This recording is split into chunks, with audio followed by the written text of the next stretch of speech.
नमस्कार, आप सभी को स्वागत अपनी YouTube चैनल एकलव्य स्टडी 2.0 में। तो बने रहिए अपने इस चैनल के साथ में। और आज देखते हैं क्लास 12 की ये जो प्रतिलोम त्रिकोणमिति फलन है चैप्टर, इसके अंतर्गत प्रश्नावली 2A ये स्टार्ट कर रहे हैं। इससे पहले आपको फार्मूला निर्गत करना सिखा दिए हैं, कैसे फार्मूला बनते हैं, ये सब बेसिक से फार्मूला बनते हैं। तो अब चलते हैं एक्सरसाइज की ओर। एक्सरसाइज में देखते हैं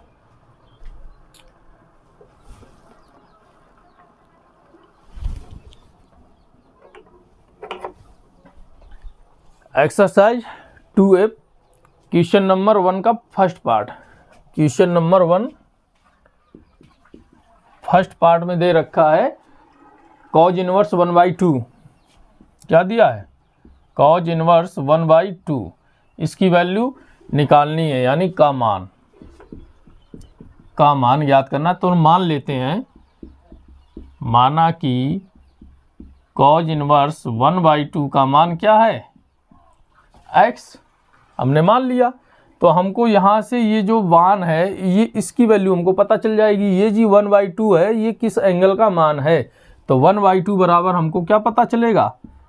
1/2 बराबर कॉज इनवर्स उस तरफ एंगल में परिवर्त हो जाएंगे, तो यानी कॉज x की वैल्यू ये दे देंगे, यानी कि x के कॉज का मान 1/2 है। ठीक है, तो अब हमको पता है कि कॉज 60 अंश की जो वैल्यू होती है वो 1/2 होती है। तो हम यहाँ पे रखते हैं कॉज x बराबर कॉज 60 अंश। अब आप यहाँ ध्यान दीजिए, एक रेंज आपको बताई थी एंगल, यानी कि कॉज थीटा का जब होता है व्यापक मान में, कॉज व्यापक मान में, तो थीटा की जो रेंज जाती है वो 0 से पाई के बीच जाती है। इसकी रेंज क्या है? जहाँ x की रेंज 0 से पाई के मध्य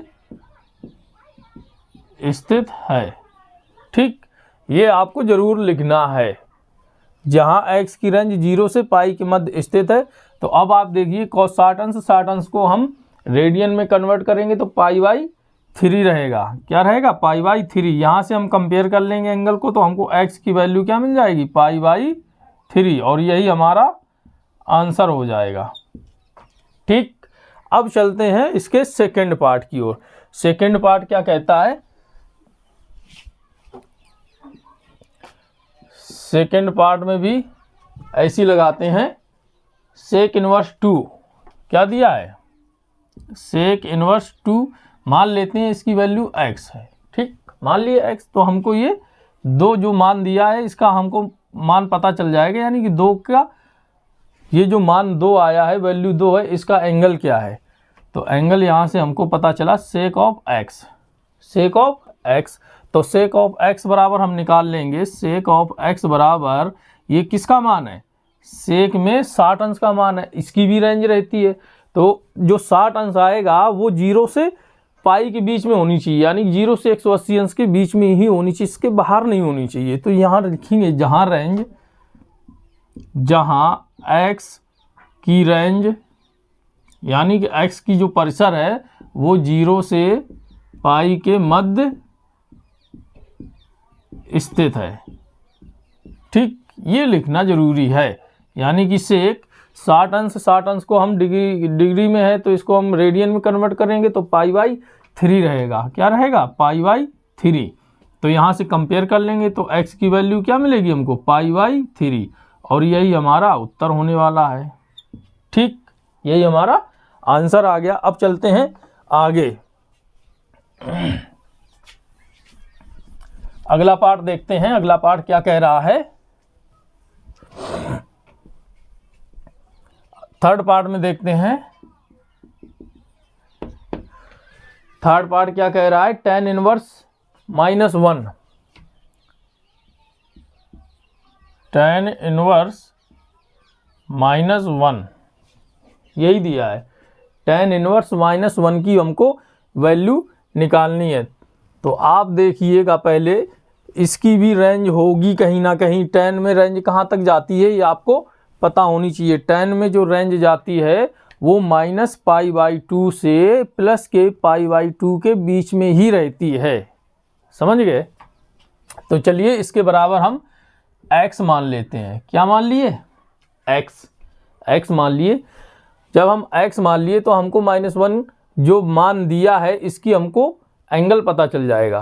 तो -1 बराबर, जब tan इनवर्स से उस तरफ जाएंगे तो कोण में क्या हो जाएगा? tan x। यो -1 जो वैल्यू आई है वो एंगल x के tan की वैल्यू है। ठीक है, तो चलिए हम आगे देखते हैं। तो यहाँ पर रेंज दी है, यानी कि tan ऑफ x बराबर लिखते हैं, यहाँ लिख देते हैं जहाँ x की रेंज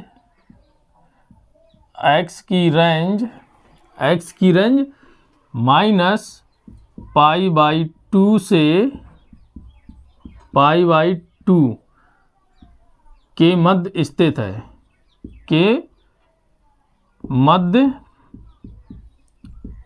स्थित है, अगर इसको उस तरीके से लिखा जाए जो अलजेब्रा तरीके से लिखते हैं तो कैसे लिखेंगे? -π/2 is less than x is less than π/2, यानी कि x की वैल्यू -π/2 से बड़ी रहेगी और π/2 से छोटी रहेगी। इस तरीके से इसको हम पढ़ लेते हैं।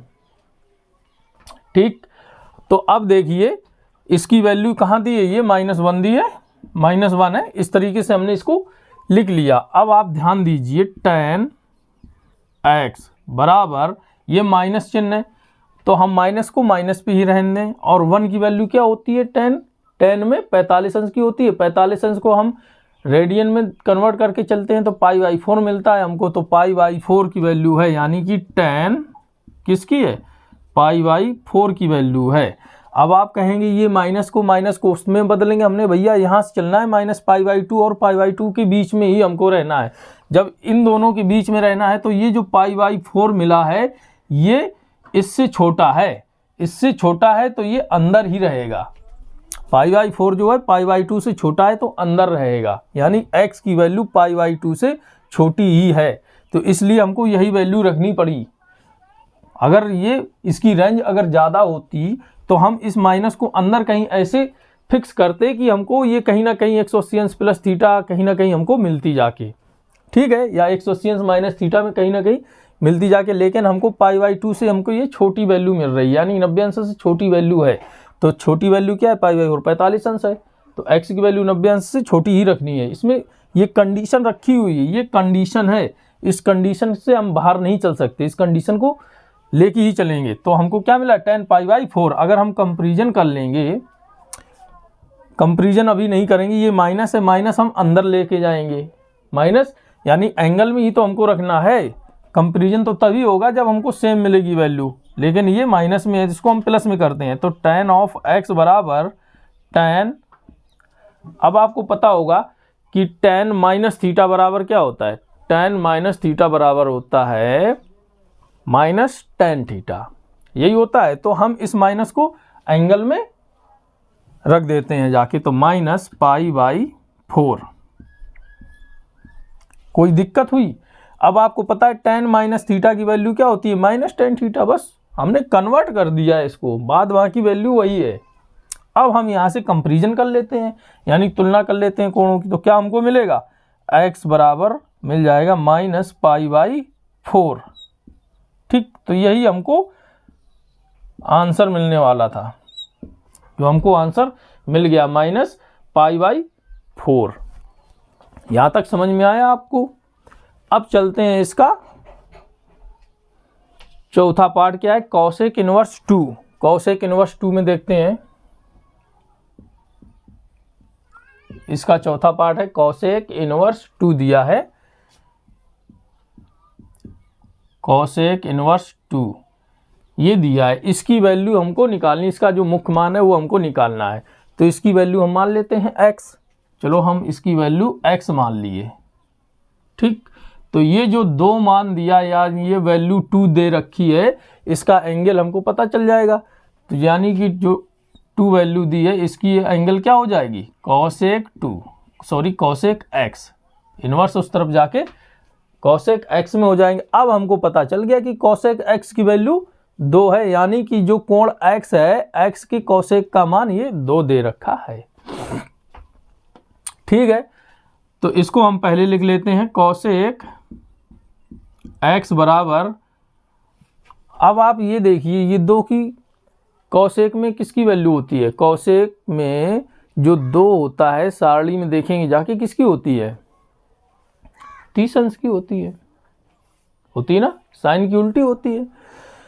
तो ये 30 अंश की होती है, इसमें भी कंडीशन अप्लाई होती है। आपको देखना है कि साइन में जो साइन होता है, साइन का व्यापक पद था, वो कोसेक का भी उसी में अप्लाई होता है। तो इसकी रेंज होती है थीटा की -π/2 से π/2 के बीच में भी रह सकती है और इसके बराबर भी हो सकती है। तो यहाँ पे हम रेंज लिखेंगे जहाँ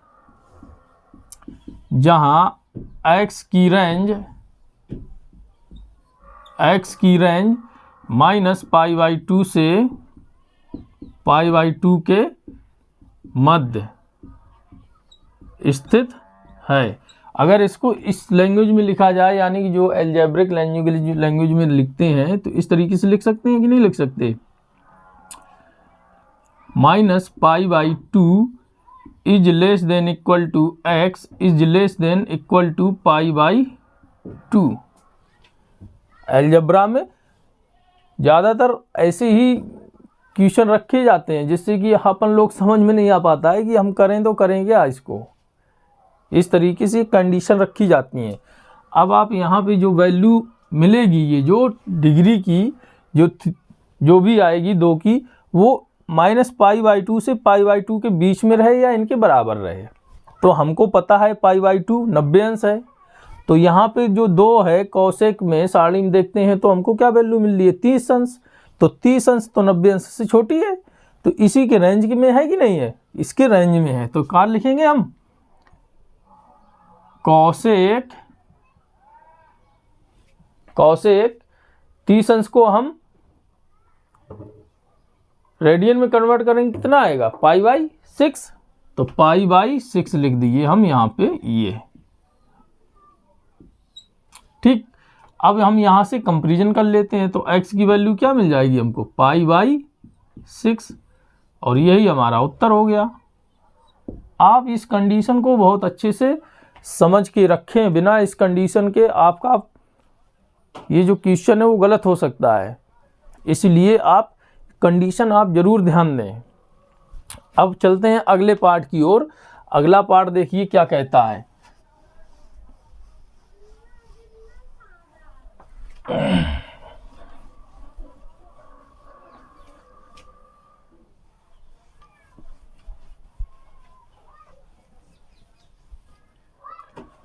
अगला पार्ट देखिए, अगला पार्ट दिया है साइन इनवर्स -√3/2।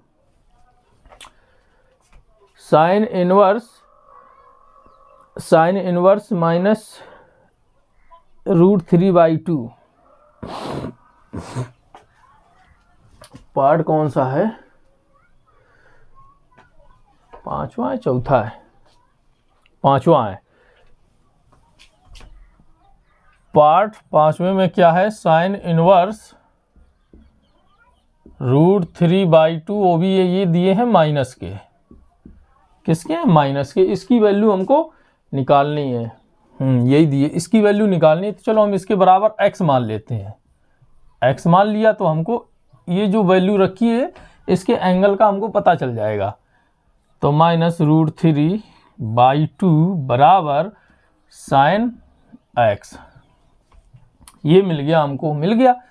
तो हम इसके बराबर उसको इस तरफ लिख लेते हैं। तो साइन ऑफ x बराबर -√3/2। अगर हम साइन x की ये वाली जो वैल्यू निकालेंगे, इसकी वैल्यू निकालने से पहले हमको इसकी ये जो x दिया है, ये जो एंगल दिया है, इस एंगल की रेंज देखनी होगी, रेंज कहाँ तक है। तो इसकी रेंज क्या होती है साइन में? आपको पता है x की रेंज जो होती है वो होती है -π/2 से छोटी, -π/2 से बड़ी होती है, इसके बराबर होती है। और जो x की रेंज होती है π/2 के बराबर होती है, इससे छोटी होती है। ये रेंज होती है x की, यानी x की जो रेंज होती है -π/2 के बराबर होती है या इससे बड़ी होती है, या तो फिर x की जो रेंज है π/2 से छोटी होती है या फिर उसके बराबर होती है। ये कंडीशन होनी चाहिए, तब आपका ये आंसर आएगा। अब देख लीजिए साइन ऑफ x बराबर, हमको इससे बाहर नहीं जाना है, यानी कि π/2 90 अंश है, इससे बाहर नहीं जाना है। तो ये √3, ये माइनस को आप छोड़ दीजिए अभी, ये जो √3/2 दे रखी है, ये साइन में किसकी वैल्यू है? साइन की 60 अंश की वैल्यू है। किसकी है? साइन 60 अंश की वैल्यू है, तो ये तो 90 अंश के अंदर ही है, तो हमको यही मिल जाएगा साइन 60 अंश ही हमको रखना है। तो ये माइनस को हमने यहाँ पर रख लिया साइन। अब साइन 60 अंश जो दिया है उसको हम रेडियन में कन्वर्ट कर लेंगे, तो π/3 आएगा ना। 180 अंश में हम 60 का भाग करेंगे तो π/3। अभी कंपेरिजन नहीं कर पाएंगे क्योंकि ये माइनस है, माइनस को हम अंदर करेंगे, डिग्री के साथ में लिखेंगे। तो कैसे लिखेंगे? तो साइन x बराबर, हमको पता है कि साइन -θ बराबर क्या होता है? -sin θ। तो -sin θ बराबर, यानी कि sin θ बराबर साइन -θ -π/3। ठीक, यही तो हो गया। साइन -θ, इसकी वैल्यू हमने थीटा में ली, साइन -θ की वैल्यू क्या होगी? -sin θ। ठीक, तो उसी के फॉर्म में रखा। अब यहाँ पे हम कंपेरिजन कर लेंगे। जब हम कंपेयर करेंगे तो क्या हमको मिलेगा? तो x बराबर मिलेगा -π/3, और यही हमारा होने वाला उत्तर है, -π/3।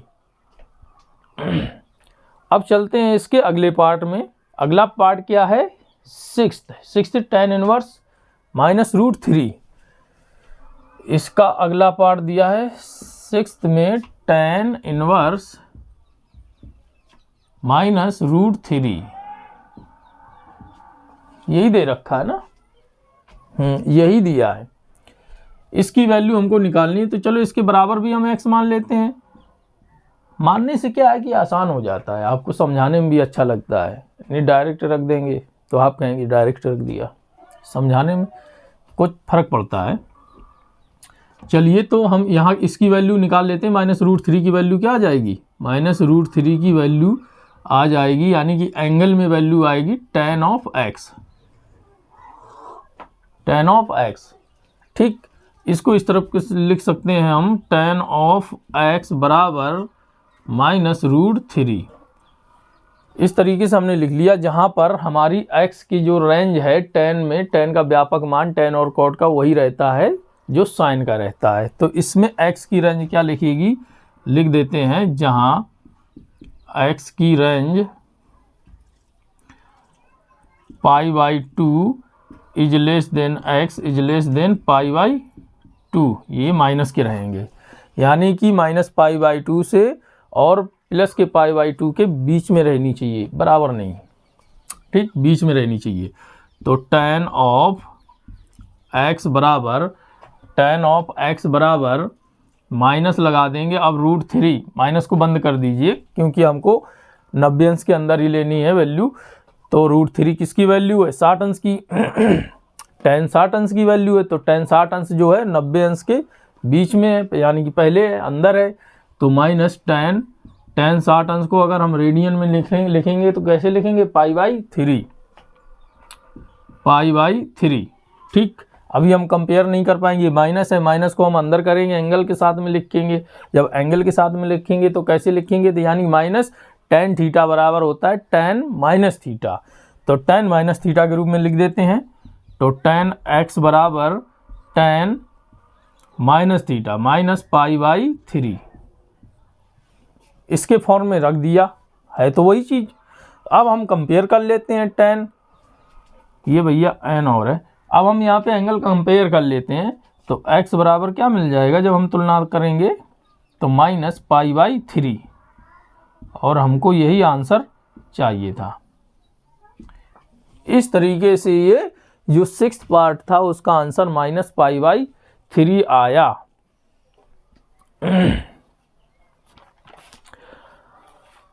अब चलते हैं इसके आगे, पार्ट दिया है 7 साइन इनवर्स -1/2। इसको साफ करते हैं पहले तो।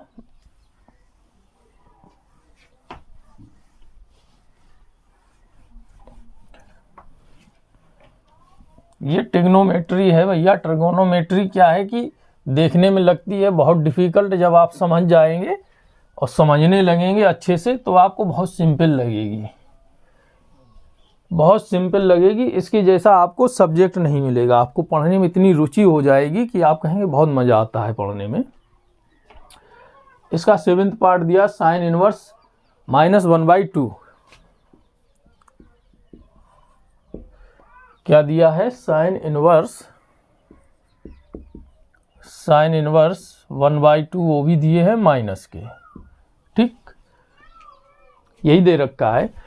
तो इसके बराबर भी हम x मान लेते हैं। चलो हमने मान लिया x। तो ये जो मान दिया है -1/2, इसकी भी एक वैल्यू होगी एंगल में, वो हम निकाल लेते हैं। -1/2 बराबर साइन ऑफ x। इसको इस तरीके से लिख सकते हैं, साइन ऑफ x बराबर -1/2, ऐसे लिख सकते हैं। अब यहाँ पे जो x की जो रेंज है, ये जो x दिया है इसकी रेंज भी होगी। तो x की रेंज दी है, x की रेंज दी है -π/2 is less than equal to x is less than equal to π/2। -π/2 से कम होनी चाहिए या इसके बराबर होनी चाहिए, या तो फिर π/2 के बराबर हो या उससे कम हो। ठीक है, तो साइन ऑफ x बराबर, हमको ये माइनस है, माइनस हम यहाँ रख दिए। अगर हम माइनस सहित लेंगे तो ये हम रेंज से बाहर चले जाएंगे। ठीक है, तो हम अंदर ही रहेंगे, यानी कि इस रेंज में रहेंगे। तो इस रेंज में π/2 की वैल्यू क्या होती है? साइन की सारणी में देखेंगे हम जाकर, सारणी में देखेंगे साइन की 1/2 जो वैल्यू रखी है किस एंगल में रखी है? 30 अंश में। तो 30 अंश को हम क्या लिख सकते हैं? साइन 30 अंश लिख सकते हैं, यहाँ पे रख दिए। लेकिन हमको इस यानी कि प्रतिलोम त्रिकोणमिति फलन में हमको डिग्री को किस में कन्वर्ट करना है? रेडियन में। ये हम सीख चुके हैं कन्वर्ट करना। तो हम इसको कन्वर्ट कर दिए, 180 अंश में 30 का भाग कर दिए तो कितना है? π/6। तो π/6। अब ये देखिए माइनस है, अब माइनस को हमको अंदर लेना है। तो हमको पता है माइनस साइन थीटा बराबर होता है साइन माइनस थीटा। तो हम उस फॉर्म में रख देते हैं, साइन x बराबर साइन माइनस थीटा की फॉर्म में हमने रख दिए। अब हम कंपेयर कर लेंगे तो x की वैल्यू हमको क्या मिल जाएगी? -π/6। और यही हमें उत्तर मिलेगा, -π/6। आपको समझ में आया अच्छे से? अब चलते हैं अगले में, कॉज इनवर्स √3/2। इसका पार्ट 8 दिया है, कॉज इनवर्स √3/2 ये दिया। इसकी भी वैल्यू हम x मान लेते हैं, बिल्कुल ऐसे ही है, लगा देते हैं तुरंत। तो √3/2 बराबर आ जाएगा कॉज ऑफ x। इसको इस तरीके से लिख देते हैं, कॉज ऑफ x बराबर √3/2। जहाँ x की रेंज रहेगी, अरे यार, x की रेंज रहेगी 0 से पाई के मध्य। ठीक, जहाँ x की रेंज 0 से पाई के मध्य में रहेगी तो कॉज ऑफ x बराबर, अब आप ये देखिए √3/2 है, कॉज में किसकी वैल्यू है? कॉज 30 अंश की वैल्यू है, जो 0 से पाई के बीच में है। तो कॉज 30 अंश है, तो कॉज 30 अंश को हम लिख सकते हैं, कॉज ऑफ x बराबर π/6 रहेगी। कंपेयर कर लेंगे तो x की वैल्यू क्या मिलेगी? π/6। यही आंसर हो जाएगा। ठीक, इस तरीके से आपका जो प्रश्न नंबर 1 है वो ख़त्म हो गया, यानी कि समाप्त हो गया। इसी तरीके से हम अगले प्रश्न में चलेंगे, प्रश्न नंबर 2, और प्रश्न नंबर जो 2 रहेगा वो अगली क्लास में करेंगे। ठीक है, तब तक के लिए जुड़े रहिए अपने इस YouTube चैनल एकलव्य स्टडी 2.0 में। अगर आपको क्लास पसंद आई हो तो आप लाइक ज़रूर करें और अपने दोस्तों को शेयर करें। ये सिर्फ मैथमेटिक्स डराने के लिए होती है, यानी कि भय पैदा करती है। बस भय डरो मत, धैर्य रखिए और कायदे से समझिएगा, जिससे कि आपको समझने में आसानी होगी, कोई दिक्कत नहीं होगी इसमें। ये सिर्फ मैथमेटिक्स है, अगर आप अच्छे से समझ लीजिए तो आपको ये बहुत सिंपल सब्जेक्ट लगता है। तो बने रहिए अपने इस YouTube चैनल के साथ में। नमस्कार, जय हिंद।